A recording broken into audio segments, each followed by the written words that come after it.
இன்னைக்கு ரெசிபியில் கிறிஸ்பி பாவக்காய் ஃப்ரை கொஞ்சம் வித்தியாசமாக எப்படி பண்ணுறதுன்னு பார்க்கலாம்.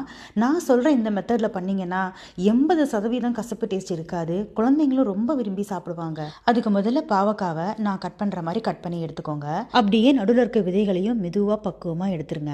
இப்போ அடுத்ததாக ஒரு பெரிய பாத்திரத்தில் கொஞ்சமாக தண்ணி ஊற்றி 1 டேபிள் ஸ்பூன் உப்பு சேர்த்துக்கோங்க. கூடவே ஒரு லெமனோட ஜூஸை பிழிஞ்சு விட்டுக்கோங்க.